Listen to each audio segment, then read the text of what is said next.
turmuşda Radisi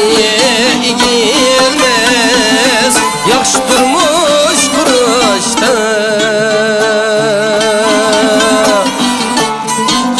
Bek mahir hatta ki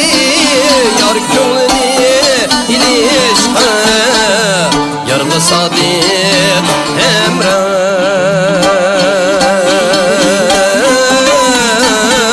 Oladılan erlema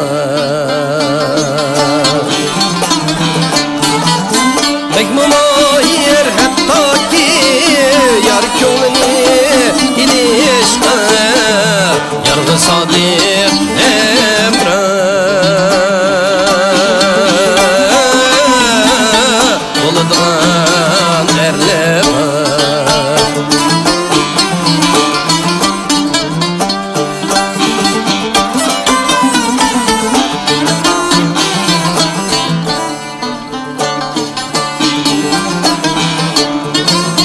O bir de turmuşka Hoşallıkni, şatlıkni O ataydı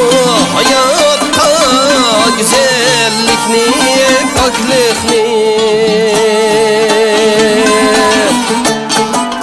Özü saksız bulsun Sana tilep saklıkni Hayatının gül tizip Bir dilan erlema Özü saksız bulsun Sana tilep saklıkni Hayatının gül tizip